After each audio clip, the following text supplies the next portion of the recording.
Hey, what's up, everybody? Iggy here.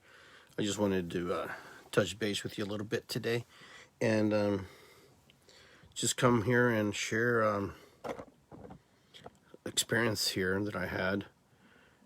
And unfortunately, this does happen, especially when you work in any type of healing work or any type of energy work or anything that attracts wounded people like ourselves. We're all wounded, but there's a segment where sometimes they just are there to learn new ways of being around other people, and sometimes they just don't have the tools or they don't have the capacity to understand what that means. And I'm a little naive because I trust that everybody has some kind of discernment and candor what it's like to behave in a group setting or a one-on-one setting. And unfortunately, it doesn't always happen. And so I'm not really going to get into the details, but I'll just kind of I'm not going to give names, or I'm just going to protect people that I know because I just think it's the right thing to do. But I do want to say that sometimes people come into your circles that they mean well, and they want to heal. They want to go through the process of healing and working through their hurts, or maybe they're just in there to enjoy or to have a good time and just be part of it. And then maybe something gets triggered in them. Something happens to them, a word, a beat, a song, an event. You may trigger somebody, and then all of a sudden you have this cascade of things start to happen where you're witnessing and you're starting to see things happen. Now, I'm a huge community builder guy, so this is a real difficult thing when you have to decide, when you have to ask somebody not to be involved in your circle because they're violating other people's space. They're putting their hands on people inappropriately. They don't get the message, or they subsequently are lying about being with you or been in ceremony with you and they haven't been in ceremony with you. These are very serious, dangerous things that can happen, especially when you're a healer, when you're doing the work. I'm not here to scare anybody, put fear in anybody. And yes, I pray and I send the energies to the people that they heal and that they find what they need to. But when someone tells you that they're going to come get off their medication and they're no longer going to take it because they don't think they need it, that could pose a problem. That could pose a problem for everybody. That can pose a problem for you. And I individuals, sometimes you have to defer them to specialists and doctors. And as healers, we do the best we can to facilitate people's hurts and things that are happening to them. And it's not always the best solution, but it's a start. And though you find yourself sometimes in a situation where people are not conducive to being in these circles of healing, are they healing? Possibly they're healing, but maybe they're also manipulating the circle and using it to their benefit to abuse. Everybody comes into these circles with their own baggage, their own things, their own emotional hurts and wants and needs and things that they have to work through. But there comes a point where you, as the leader or facilitator or whoever organizes, has to be able to say, hey, you know what? We need to create healthy limits and boundaries. You're passing and you're overstepping healthy limits and boundaries with me, with other people. People have come to me. And, that can't happen anymore. You have two choices. You either change your behavior, or ask them not come back. And this individual I've asked not to come back. I told him, please stay away from my family, stay away from my friends, stay away from the circles because you are not appropriately. And this isn't the first time we've asked him. This is, this person's been asked several times not to do certain things, and just is contrary to that. Anyways, you will have people who come into your circle who will challenge you, and there are people who present one face and give you another. They present themselves in a way that they look one way, then they're not, and then they're undermining the work that you're doing. I don't know why people do this and why it happens. It happens. It's human nature. We are curious creatures, and we're also very destructive creatures. Now, I don't want you to think that I don't have compassion for these people who I ask to leave the circle. I do ask them to leave because they're violating other people's space, and when they put their hands on other people and inappropriately not ask permission for laying on hands. Even when you're a healer, you have to ask. When someone says, "Do not put their hands on me," and you said, "Oh, I misunderstood you. I thought you said put my hands on me." That's not an invitation to touch. Okay, that's an invitation to violate, and that won't be tolerated in our circles. It's just not. It's not. It's not. It's not correct. It's not proper. There are many people who come into these circles, these healing circles, who come with very wounded situations where they had violations.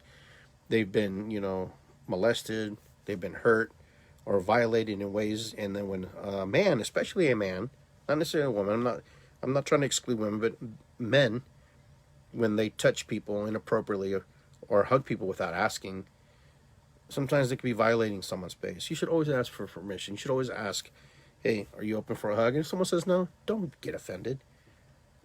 Don't get offended.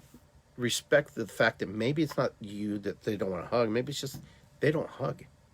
Maybe they just don't want to embrace human to human because they're not there yet, or may never be. And maybe that's just who they are. But to actually just blatantly just disregard the parameters or the circle or the situation or the class because you're contrary or because you want to be. This is something that's we all have to embrace. And I know a lot of you have been posted. I posted this because I thought it was important to share, because sometimes as healers we're perceived that we're supposed to take on every person and heal them and help them heal. Well, some people are not ready to heal. Some people are just working through the process. Our first engagement with them might be to pass them to a person who may be able to work with them. A healer doesn't mean you take on every task and every person that comes through your door. No, that's not a healer. A healer understands what the person needs. They need to listen and listen to what's going on and what's happening to this human being. Because this human being is obviously suffering. This human being is obviously going through something. And we're all going through something. But to enable somebody's behavior is not helping them. And so I'm not going to enable someone's behavior when they're in drum circles or singing bowl sessions or anything that brings children and women and men together. These circles are very sacred. These are very sacred places to release, to let go, and to receive energies, to bring into your space, to bring into your heart connection with yourself. And so, it's very difficult sometimes for me to make that decision, to make that call, because I want to see people do better and I want people to be well. But sometimes it's not my place to do that. Sometimes it's for me to defer to someone else who's able and capable, more capable. When people tell you they're off their medications and they're no longer going to take it because they think it's stupid and they drop their psychiatrist, those are red flags, folks. Those are things that you have to be attentive to. Those are things you have to listen to if you're the facilitator of a circle. And just because you're a healer doesn't mean you have to work with everybody. Is my true belief that as healers, people who channel energy have to find the right energies to send people to, or you work with them. Now, I'm not saying that our job isn't safe or dangerous, but our job sometimes has risks, and we have to minimize the risk by creating healthy limits and boundaries, setting parameters. It's not control the rules. It's just something that just say, hey, let's respect each other in this space. And I think we don't get that enough. And sometimes we have to be able to do that. And it's sad that we have to ask someone to leave, because usually our circles are about healing. That's the whole purpose of being in there. But it's not necessarily a space for you to be able to do whatever you want. It's a space for you to work through and process through, versus doing whatever you think you can, doing whatever you want to do. That's not correct. Now, I know this is a touchy subject because mental illness is a very serious thing. Mental illness is something that is very prevalent in society since man walked the planet. This isn't something new. mental illness is real. And, sometimes as us healers, our human aspect doesn't know how to deal with the mental illness of somebody when they come into a circle who betrays or carries those kind of things. Now, granted, not everybody who has mental illness is going to act like this. Some people just need a little push, a little love and understanding, and then they get through the barriers they need to get through. But there are others who violate and they cross the line and they don't care. And they don't really, it doesn't matter what you tell them. Those are the folks that you have to be very careful how you ask them to leave the space, because they'll take it personal. They can be angry, get very upset with you. And, you know, when you're able to stand in your own power, it also shows them that you stand in your own power. And it's not for you to sit and stay in constant dialogue with them. Once you've made your point, it's over. It's done. It has to be finished. It may not be finished for them, but it has to be finished for you. It's not a place for you to, combat or to talk. At least that's what I do. I make my point very clear and I'm to the point, and we move on. And, unfortunately, I've never had to call the police on anybody. I've never had to go to that extreme. But it's not out of it's not out of the realm of possibility. We live in a time where people just don't have any guilt, any respect for some people. We watch we watch things play out in the world. So I'm going to ask everybody is that we raise the vibration, that we pray for these people, pray for ourselves, pray for our brothers and sisters who are hurting physically, spiritually, and emotionally, because right now the last thing we want is anybody to get hurt in any of these events, drum circles, any event where people are gathering. The last thing we need is people to, release their frustration out on other people because they've been asked to step away. So I would ask those who are healers in our community to step up and energetically send collective love to these folks, that they find the right path and the right connection that will help them, to help their mind, their spirit, their soul to calibrate. Because if we don't have compassion for them or love for them, then what are we teaching? So compassion doesn't mean we have to bring them into our fold and fix them, because we're not here to fix. We're here to help them find themselves and heal themselves. But sometimes we have to help from afar. Sometimes we just have to send a collective energy and healing energy to them versus actually have them in our fold. Because we're humans too. Our bodies and our flesh are affected by that. So my friends, those of you who have asked people to step away from the circle, know that we don't really know what goes on in their mind and what's truly happening there and what's playing out there. But there's obviously something going on. And, I want to send love to these people. I want to send love to, the folks that I've had to ask leave my circle over the years, because I don't know their story, but the story that they're writing inside the circle, inside of the space of sacredness and healing, it's not the story that needs to be written for other people. Other people who step into that space need to feel safe. They need to feel like they are protected. And as the leader of the group, per se, as the facilitator of the group, people look up to you and they want to see how you're going to play out. So I ask that we all send energy and love to these people, not to bring them back in the fold, but to give them what they need, to give them whatever possibility they need to feel. Because if we don't, then we're no better than, the people who just, casted people out and didn't want them. Because when we ask people not to come back, there is a sense of probably of loneliness, a sense of rejection, a sense of like, what did I do? What happened? These people probably feel alienated. But that's their journey that they have to learn and figure out why that's happening to them. Unfortunately, it takes a lot of rejection sometimes to figure out why we're being treated or why we end up in the situations that we are in. And a lot of people may never know that ever, and they may never find that out. But the healer and the person who is the facilitator, person who's in charge, and the people inside the group who are aware of the situation have to come together, and we should pray for everyone who is having these issues. And, psychosis or mental illnesses and different things that happen to people, schizophrenia, all these things that we're aware of, that we have familiarity with because we have people we know who have these situations. And sometimes they don't know they're in their mind. They don't know what's happening in their mind. And, you know, when someone's off their medication, off their meds, and because they don't think they need it, sometimes that's when they're the most hurtful to themselves and other people.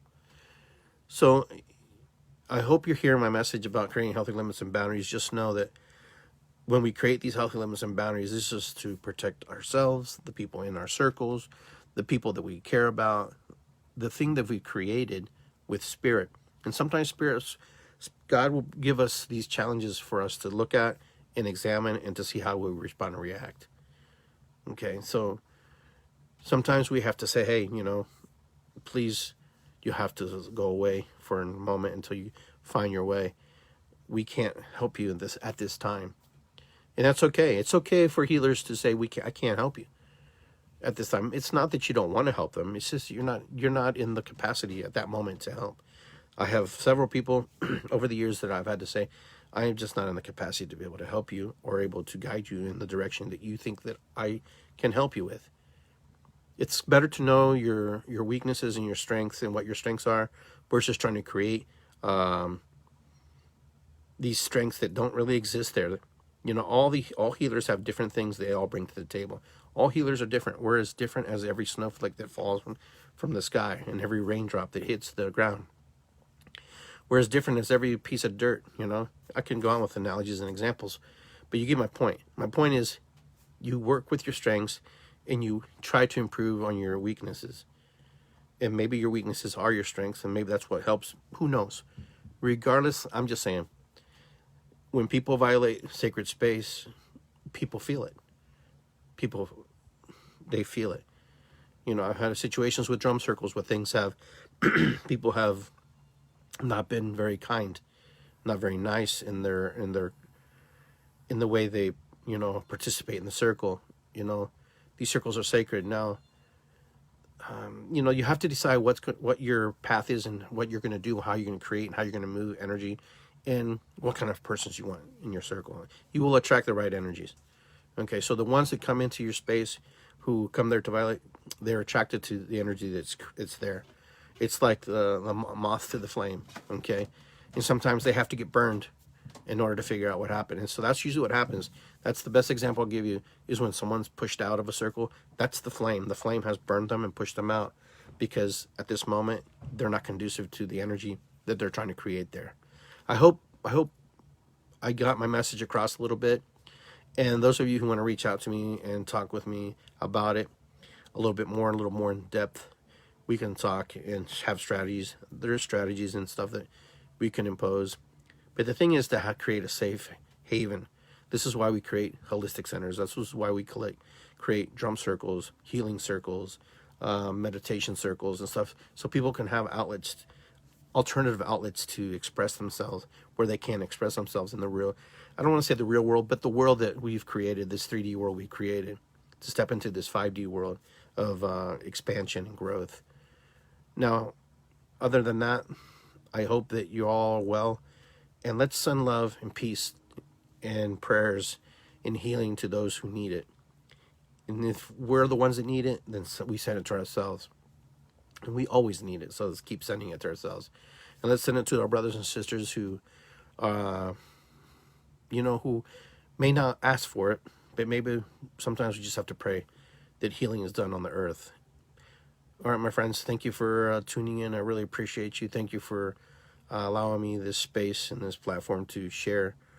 And so visit me on iggygarcia.com or on YouTube. Just look for Iggy Garcia and just subscribe there onto my YouTube page, and I'm on Instagram as well. And with that, I want to say ho'oponopono, matakuyasin, irasikwi. It's good to be here, and I will see you next time. With that, I want to say aho, be well, take care, and we'll see each other when we see each other. All right, enjoy.